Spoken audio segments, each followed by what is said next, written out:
우리 영혼을 구할 때, 찾을 때, 두드릴 때 주님께서 어떻게 하신다고요? 강하게 하신다. 왜냐하면 여호와는 강하신 분이라. 여호와는 강하신 분이기 때문에 여호와께서 모든 것을 강하게 하실 수 있는 분이신 거죠. 오늘 에스겔 37장 말씀입니다. 에스겔은 두 부분으로 크게 나눌 수가 있습니다. 32장까지는 심판, 왜 이스라엘이 이런 심판을 받았는지, 왜 멸망 가운데 던져졌는지, 왜 징계를 받았는지, 이거에 대한 원인과 결과에 대한 아주 엄혹한 말씀입니다. 그런데 33장부터 완전히 흙과 백처럼 달라집니다. 위로와 소망과 격려와 하나님의 전적인 긍휼과 자비에 대한 말씀이 33장부터 48장까지 이어지게 됩니다. 그 중에서 백미가 뭐냐? 바로 오늘 37장 말씀. 에스겔서의 백미, 에스겔이 본 마른 뼈들의 환상이라고 지칭되어지고 있는 오늘 말씀이에요. 여호와께서 임하십니다. 에스겔에게 임했어요. 에스겔의 나이가 이때 30세였습니다. 에스겔은 제사장 출신입니다. 제사장들은 나이 30에 제사장 직무를 감당합니다. 아마 본국에 있었으면 제사장 역할을 수행하는 그런 때였겠죠. 근데 하나님이 이 에스겔을 선지자로 부르게 됩니다. 그리고 하나님께서 이 환상을 보여주시는 거예요. 어떤 환상입니까? 쫙 여호와의 영이 에스겔을 하늘로 쫙 끌고 올라갑니다. 아마도 이스라엘의 그 죽음의 골짜기를 보여주신 듯해요. 지명은 나와 있지 않습니다. 어떤 골짜기를 보여주셨어요. 그런데 그 골짜기에 뭐가 가득해요? 뼈들이 가득한 거예요. 어떤 뼈들입니까? 동물 뼈들이 아니에요. 제사로 죽어 남은 짐승 뼈들이 아닌 거예요. 인간의 뼈들이에요. 엄청난 사람의 뼈들이 그 골짜기, 어마어마한 골짜기를 가득 메우고 있는 거예요. 오늘 말씀을 자세히 보면 쭉 여호와의 영이 에스겔을 끌고 올라가서 골짜기 사방을 보여주십니다. 사방이 뼈들이 가득해요. 근데 뼈를 자세히 봤더니, 에스겔이 봤더니 말라 있었어요. 오래된 거예요. 주님이 묻습니다. 이 뼈들이 살아나겠느냐? 그러니까 여호와께서 환상 중에 에스겔에게 물으니, 이 환상을 꾸고 있는 에스겔은 인간적으로 생각할 때는 죽은 존재가 어떻게 살아납니까? 예? 몸에 살이 있고 지금 방금 죽어도 죽은 존재가 살아난다라는 것은 생각할 수 없는 일이죠. 그런데 죽어서 오래됐고 뼈만 남았어요. 뼈만 남은 걸 넘어서 뼈가 다 바짝 말라버렸어요. 이제 가루가 되는 거죠. 녹아나는 거예요. 없어지는 거예요. 그런 상태에 있는 뼈가 어떻게 살아나겠습니까? 그러니까 인간적으로는 이건 불가능하다라는 거예요. 있을 수 없는 거예요. 근데 누가 묻고 계셔요? 여호와께서 묻고 계셔요. 하나님이 물으시는 거예요. 다 보여주시고 상황과 환경을 다 드러내어 주시고 밑바닥까지 불가능한 사람의 상식과 이성으로 보기에는 생각할 수 없는, 이미 절망적으로 끝난, 사방을 봤을 때 어느 한 귀퉁이 살아날 소망이 없는, 그걸 다 보여주고 주님이 물으시는데, 주님이 물으시는 의도를 환상 중에도 왜 모르겠습니까? 근데 인간적 이성으로 이게 불가능하죠. 그래서 뭐라고 대답합니까? 주님이 아십니다. 주님만이 아십니다. 대답을 회피합니다. 근데 맞죠. 주님이 아시죠. 주님이 어떻게 할지를 지금 보여주고 에스겔에게 질문하고 있는 거예요. 살려내려고. 죽어서 무덤을 이루고 골짜기를 이루고 뼈만 남았고, 그리고 다 죽어서 이제 가루가 되어 가고 있는, 인간적으로 보기에는 이미 끝난, 더 이상 회복이 불가능한, 이미 끝장났고 불가능성이라고 하죠. 더 이상 생각해 볼 수 없는, 가망이 없는 그러한 상태에 있는 뼈들, 이 뼈들을 향해 주님이 가지고 계신 계획이 있으신 거예요. 사람은 도무지 생각할 수 없는 절대 절망의 그 상황, 죽음이잖아요. 뼈잖아요. 말라가가지고 가루가 되고 있잖아요. 여지가 없는 거죠. 그 상황에 대해서 주님이 가지고 계신 계획이 있으신 거예요. 살려내시려는. 근데 해야 될 게 있는 거예요. 인간이 해야 될 게 있는 거예요. 주님이 뭐라고 말씀하셔요? 에스겔에게 너는 저 뼈들을 향해 뭐하라? 대언하라. 대언이 뭡니까? 대신 말하는 거예요. 누구의 말을요? 여호와의 말을, 하나님의 말씀을 대신 말하는 거예요. 뭐 하라고? 말하라고 하는 거예요. 너희 마른 뼈들아, 어떻게 해라? 살아날지어다. 일어날지어다. 대언을 하라는 겁니다. 하나님 홀로 하실 수 있으신데, 하나님은 항상 누구와 함께 일하셔요? 사랑과 함께 일합니다. 믿음의 백성과 함께 일합니다. 대언자와 함께 일하십니다. 왜요? 축복 주시려고, 은혜 주시려고, 하나님의 역사를 알게 하시려고, 이 세계, 이 죽음, 이 사망, 여기에 생명의 주인이 누구이신지 알게 하시려고 주님이 항상 사람과 함께 일하십니다. 갈급함을 잊지 마세요. 간절함을 잊지 마세요. 사모하는 심령을 놓치지 마세요. 이 시대가 상실한 게 뭐냐? 이 사모함이에요. 이 배고픔이에요. 심령이 가난한 자는 복이 있는데, 이 가난함, 주님을 향한 목마름 다 잃어버리고 있어요. 그냥 그런 거지 뭐. 그렇게 흘러가는 거지.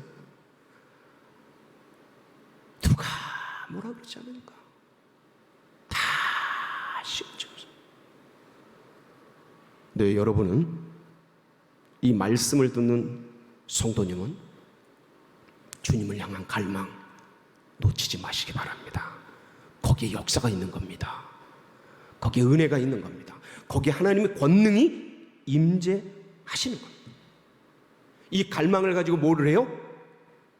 대상을 향해서 대언하는 겁니다. 지금 에스겔은 어디를 향해 대언하고 있어요? 이 죽은 시체들이 뭡니까 지금? 여러분, 죽은 시체들이 에스겔서 37장 11절 12절에 보면 나와 있습니다. 한번 보실까요? 네, 시작.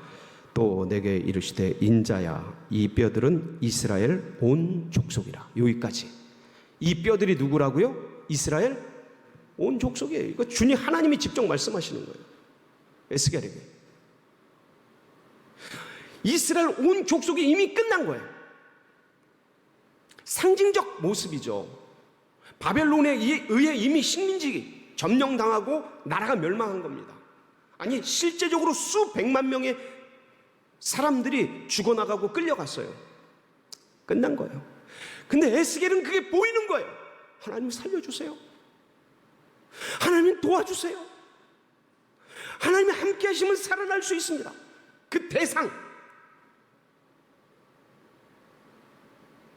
그러니까 에스겔이 이스라엘을 간절하게 바라봤다면 우리 성도님들이 간절함을 가지고 바라볼 대상, 그게 자녀일 수 있죠. 내 남편이고 내 아내일 수 있어요. 더 이상 희망 없는 것 같고 끝난 것 같아도 주님 도와주세요. 주님 살려주세요. 주님 우리 가정 다시 일으켜주세요. 주님 우리 가문을 명문 가문으로 일으켜주세요. 하나님 복음화 되게 해주세요. 하나님 성령의 바람이 한번 불어오게 해주세요. 하나님 영혼을 만져주세요. 저 10년 가운데 주님이 만져주세요. 여러분 주님이 만지시면 살아납니다. 주님이 건들면, 주님이 역사하시면 일어납니다. 그런데 사람의 말과 이 설득으로는 아무리 해도 불가능해요. 근데 하나님의 마음을 주시면, 하나님이 한번 건드려 주시면 역사됩니다. 그 대상을 향해, 가정을 향해, 배우자를 향해, 가문을 향해, 그 친척을 향해, 그 이웃을 향해 안타까운 간절함을 가지고 대언할 때 기적이 일어나는 겁니다. 역사가 일어나는 겁니다. 여러분, 저 북한을 위해서도 대언해 주세요. 오늘 아침에 인터넷으로 찾아봤더니 북한 인구가 2,650만이더라고요.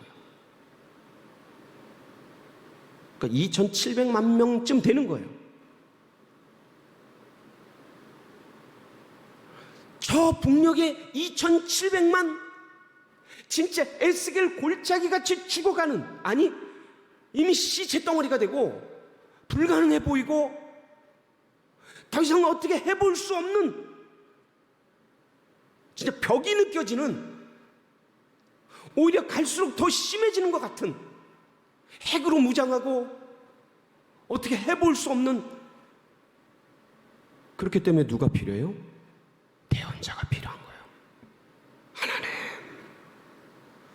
저 북한의 2,700만 동포를 지금도 괴뢰 정부에 의해서 피 흘리면서 왜 태어나서 왜 죽어가는지, 왜 이렇게 사는지, 모든 걸 잃어버린 그 상태 속에서 뭘 잃어버렸는지도 모르는 저 북녘의 땅을, 하나님, 에스겔 골짜기에 마른 땅 같은 저 북녘 땅을 하나님 생기가 불어가게 해주세요. 살아나게 해주세요. 도와주세요. 평화의 바람이 불어오게 해주세요. 자유의 바람이 일어나게 해주세요. 대언할 사람이, 대언할 성도가 필요한 겁니다. 주님이 찾고 계셔요. 하나님, 코로나로 이 한국교회가 죽어가고 있습니다. 어떤 사람이 그런 얘기들을 해요. 온라인 예배는 가짜 예배다. 온라인에 무슨 성령이 역사하느냐? 전 그렇게 생각하지 않습니다. 제가 전화 들고요, 이 코로나가 오기 전에도 전화 신방합니다. 다 돌아볼 수가 없지 않습니까? 전화할 때 전화로 기도해 주시면, 기도하면 거기서 그 아멘, 병원에서 아멘, 아멘 하는 그 간절함, 전화상으로도 전달이 됩니다. 코로나가 오고 줌으로 예배드리고 줌으로 회의하고 줌으로 나눌 때가 있습니다. 어느 때는 더 은혜가 됩니다. 사실은 줌은 꼼짝도 못해요. 한 사람 한 사람 눈이 마주치기 때문에. 그래서 어느 때는 더 집중이 돼요. 제가 온라인 예배를 옹호하는 게 아닙니다. 그런데 교회마다 다 각자의 사정이 있는 겁니다. 그걸 온라인 예배는 가짜다, 중대형 교회, 대형 교회 각성하라. 여러분, 대형 교회가 한 번 안 모이면 얼마나 큰 피해가 있는지 아십니까? 엄청난 피해가 있습니다, 진짜로. 예? 그러나 오죽하면 이러겠습니까?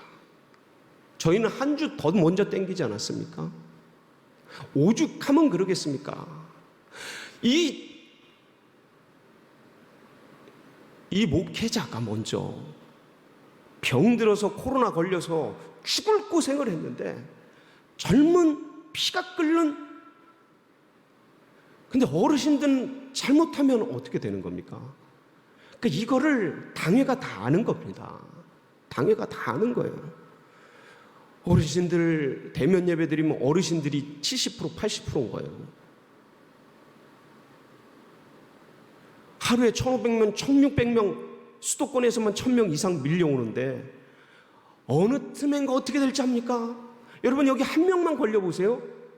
주일날 이 11시 예배 한 명만 걸려보세요. 전부 전수조사 해야 됩니다. 전수조사 우리만 합니까? 가족 돌아가면 몇천 명이 전수조사 해야 돼요. 제가 뭔가를 옹호하거나 반대하거나 하는 게 아닙니다. 오죽하면 그러느냐. 그런데 이러면서 힘이 다 빠져가요. 이러면서 힘이 다 빠져가요. 누가? 교회가. 성도들이, 중진자들이, 예? 교회 짐을 지고, 영적인 짐을 지고, 기도하며 간구해야 될 이 사명자들이 힘이 다 빠져가요.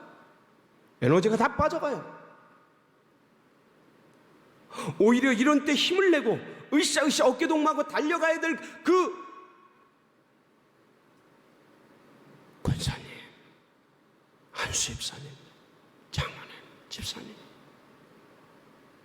우리 성도님들이, 한국교회가 힘이 다 빠져가요. 기도해야죠. 대언해야죠. 하나님 도와주세요.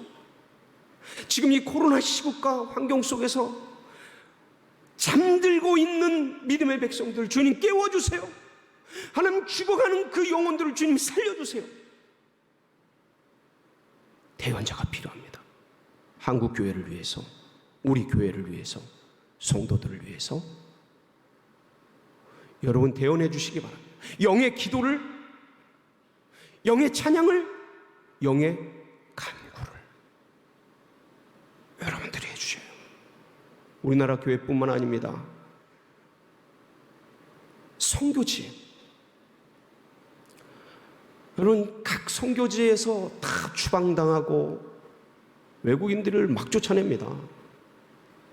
선교가 지금 다 내려지고 막혀지고 있습니다. 하나님이 이쪽 문을 닫으면 또 다른 문을 여시지만, 그런데 지금 세계 각곳에서 지금 추방하고 있어요. 이 코로나 시국을 틈타서 중국에서는 다 쫓겨났잖아요. 인도에서도 지금 수많은 선교사들이 귀국하고 있습니다. 돌아가시고 있고, 예? 파키스탄의 한 선교사님이 코로나에 걸렸다고 저와 같은 그런 어려움 속에 계신 거 연락이 왔어요. 사모님한테 같이 기도하면서 후원하고 같이 했는데, 곳곳에 선교사님들이 엄청난 피해를 입고 있습니다. 지금 목숨 걸고 사수하는 분들 계시는데 그분들이 돌아가셔요. 그분들이 돌아가셔요. 지금 견디고 여기만큼은 못 나. 그분들이 지금 코로나 걸려서 아주 심한 그런 어려움 속에 던져지고 계셔요. 여러분, 이게 실제예요.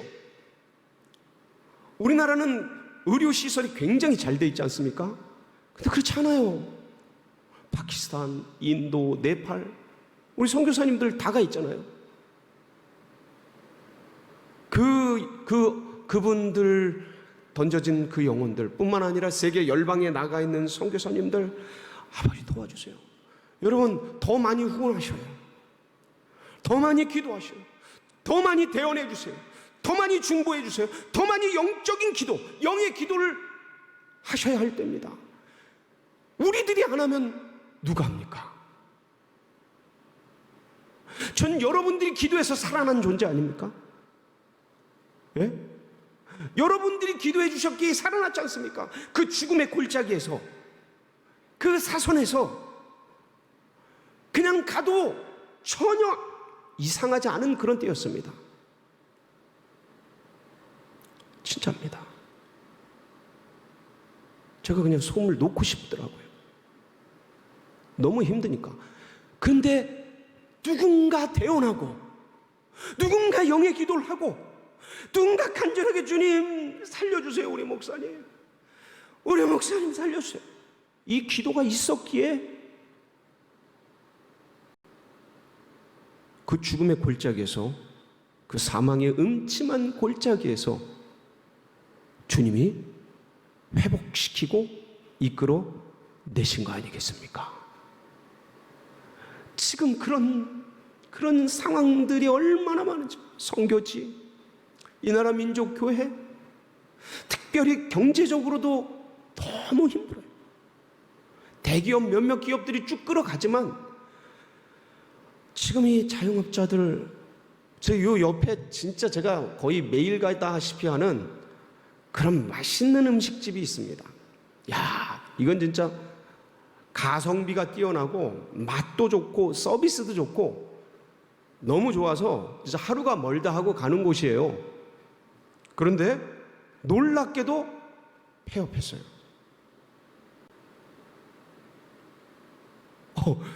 요 바로 둔촌시장에 있는 그 식당입니다. 우리 교회 나가면 바로 있어요. 제가 그걸 보고, 와, 이런 식당이 폐업을 한다면, 여러 가지 이유가 있겠지만 이 코로나 상황 속에서 사람들이 못 오니까 그런 거 아니겠습니까?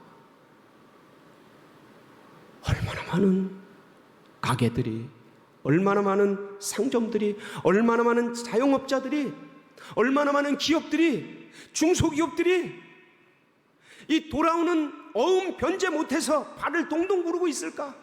이 돌아온 이거 막아내기 위해서 얼마나 밤을 잠을 못 자고 가슴앓이 하고 있을까? 뭐 사람들이 돌아야 나가죠. 예? 사람들이 움직여야 뭐가 나가죠. 캄캄한, 앞이 캄캄한, 죽지 못해 하고 있지만 뭐 그런 분들이 한둘이겠습니까? 그러다가 잘못하면 어떻게 되는 거예요? 그러니까 그 영혼들을 위해 펑펑 기도해 주셔야 돼요. 여러분이 알 수도 있고 모를 수도 있는 그분들이지만 하나님 도와주세요. 하나님 살려주세요. 우리에게 그럴 뭘 주셨어요? 주님이 능력 주셨습니다. 우리 주님께서 묻고 푸는 권세를 누구에게 주셨어요? 믿음의 백성들에게 주신 겁니다. 하늘에 있는 권세들, 원수마귀 사단들, 코로나들, 뭐 어떤 질병과 권세와 원수마귀든지 묻고 푸는 권세를 주님께서 믿음의 백성들에게 주셨어요. 그 권세를 가지고 내 이름으로 구할 때 내가 시행하리라. 요한복음 14장 14절 아니겠습니까? 주님의 이름으로 묻고 푸는 권세를 가지고 대언할 때 주님, 저 영혼을 풀어주시옵소서. 할렐루야. 묶여있는 영혼들이 풀어지는 거예요. 주님, 저 신음하고 있는 저 가게를 살려주십시오. 예수 이름으로 구할 때 누가 역사하셔요? 주님이 역사하시는 거예요. 여러분, 우리는 파도를 만드는 사람들이 아닙니다. 우리는 파도를 타는 사람들이에요. 파도는 누가 만드십니까? 주님이 만드십니다. 영적인 파도는 주님이 만드셔요. 영적인 생기는 주님이 만드셔요. 영적인 역사는, 성령의 바람은 누가 불어오게 하셔요? 주님이 하십니다. 우리는 뭐 합니까? 대언하는 겁니다. 간절하게 사모하며, 하나님, 이 나라의 민족 가운데 마지막 동방의 횃불처럼 타오를 수 있도록 성령의 바람 불려 주시옵소서. 할렐루야. 하나님, 이 나라 민족을 쓰시기 위해 한국교회를 살려 주시옵소서. 생기의 바람아 불어올지어다. 영혼들, 잠드는 영혼들 살아날지어다. 태어나고 영의 기도를 하며 생기의 바람이 온 땅 가운데 불어오게 하는 우리 성도님들 되시기를 주의 이름으로 축복합니다. 같이 기도하시겠습니다.